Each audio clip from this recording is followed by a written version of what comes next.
ఈనాటి కార్యక్రమానికి ముఖ్య అతిథులుగా హాజరైనటువంటి గౌరవనీయులు ఎమ్మెల్సీ శ్రీ తీన్మార్ మల్లన్న గారు, అదేవిధంగా ఈ కార్యక్రమంలో పాల్గొంటున్న ఎంపీ రాజ్యసభ కృష్ణయ్య గారు, అదేవిధంగా వేదికపై ఉన్నటువంటి విల్సన్ గారు, తమిళనాడు రాజ్యసభ ఎంపీ. వారు సుప్రీంకోర్టులో ఎన్నోసార్లు మన బీసీల ఇష్యూలు రేజ్ చేసినటువంటి వ్యక్తి. అదేవిధంగా మరొక విశిష్ట అతిథి ఈరోజు సూరజ్ మండల్ గారు ఉన్నారు. మనందరికీ తెలుసు మండల్ కమిషన్ అంటే ఏంటో. ఆ మండల్ కమిషన్ రాసినటువంటి బీపీ మండల్ మనవడు సూరజ్ మండల్ గారు. అదేవిధంగా మన మాజీ మంత్రి నరసింహులు గారు ఉన్నారు, మాజీ మంత్రి మన బసవరాజు సారయ్య గారు ఉన్నారు, ఇంకా చాలా మంది పెద్దలు వేదికపై ఉన్నారు. వారందరికీ కూడా నా యొక్క నమస్సుమాంజాలు. అదేవిధంగా ఈ కార్యక్రమంలో వివిధ గ్రామాల నుంచి వచ్చినటువంటి మీ అందరికీ, బీసీ బిడ్డలందరికీ కూడా నా యొక్క నమస్సుమాంజాలు.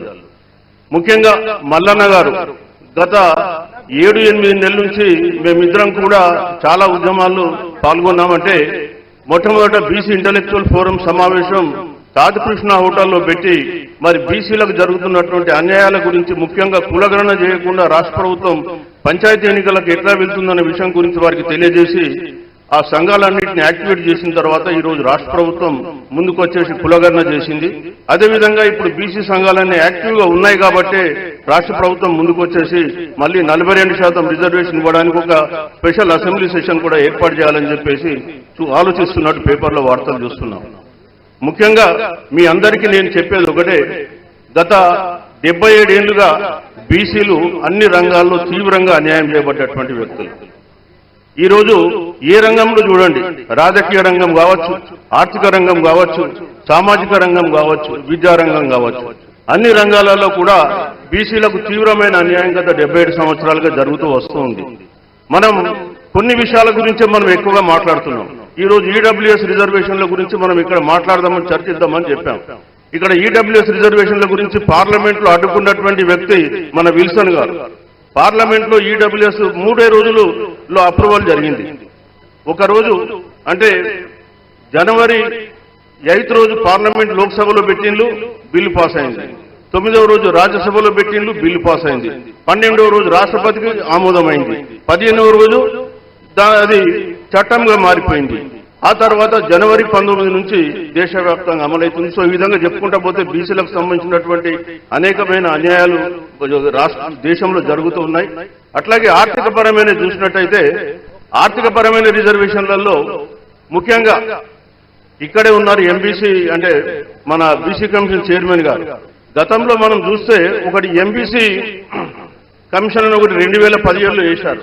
2017లో వేసి అందులో 35 కులాలను చేర్చినారు, ప్లస్ 36వ కులంగా అనాథలను చేర్చి 3,850 కోట్ల బడ్జెట్ ఇచ్చి తీరా చూస్తే ఖర్చు పెట్టింది ఏంటంటే 19 కోట్లు.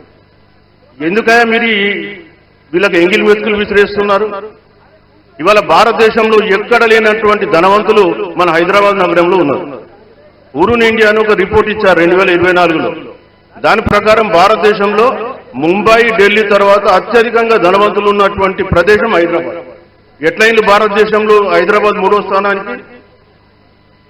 సో మనకేమో ఎంగిల్ మెతుకులు విసిరేస్తున్నారు, అక్కడ వాళ్ళు కోట్లు సంపాదిస్తున్నారు.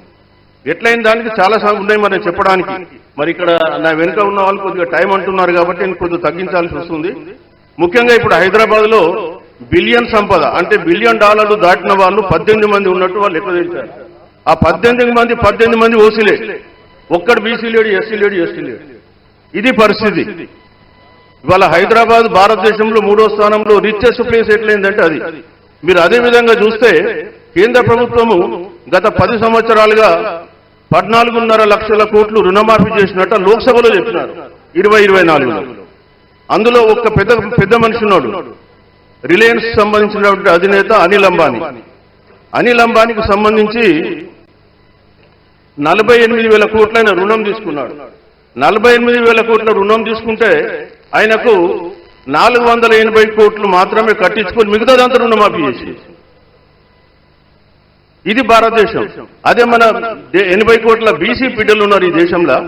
ఈ వీళ్ళ పిల్లలకు వచ్చి కేంద్ర ప్రభుత్వం గత 10 సంవత్సరాలుగా 2014 నుంచి 2024 వరకు వీళ్ళ స్కాలర్షిప్స్ మీద ట్యూషన్ ఫీ మీద ఖర్చు పెట్టింది ఏంటంటే 15,000 కోట్లు.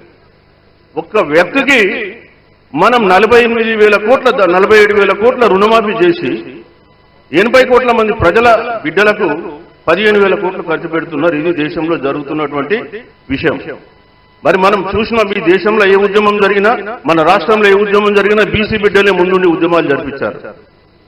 ఇవాళ రాజకీయ పార్టీలో ఉన్నటువంటి బీసీ నాయకులు కూడా కొంత ఆత్మ పరిశీలన చేసుకుని పనిచేయాల్సిన అవసరం ఉంది. బీసీలకు అన్యాయం జరుగుతున్నప్పుడు వాళ్ళు చట్టసభల్లో ఎదుర్కోవాల్సినటువంటి అవసరం ఉంది. లేనట్టయితే బీసీ బిడ్డలకు న్యాయం జరిగేటువంటి పరిస్థితి లేదు. ఇవాళ ఏదో బీసీ బిడ్డలు కొంత చదువుకొని ముందుకొచ్చి ఉద్యోగాలు పొందాం రా అంటే ఒకవైపు ప్రైవేటైజేషన్ పేరు అటు ఉద్యోగాలు పోయినాయి, ఇంకోవైపు మనం చూసినట్టయితే ఈడబ్ల్యూఎస్ పేరు మీద ఇవి పోతున్నాయి.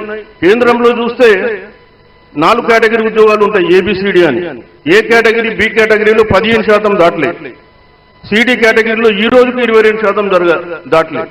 27% ఉండాల్సింది కూడా లేదు.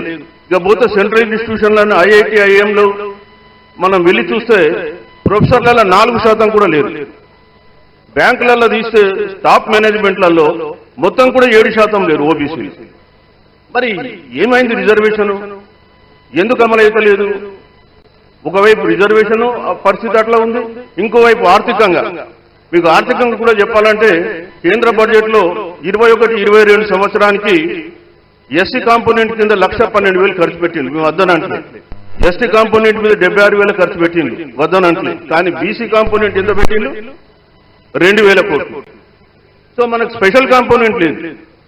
అక్కడ ఎన్నుకోబడ్డటువంటి నాయకులను కూడా ఏమంటున్నానంటే, బీసీలకు ప్రాతినిధ్యం వహిస్తున్న నాయకులు చట్టసభల్లో బీసీలకు జరుగుతున్న అన్యాయాలను రేజ్ చేయాలి.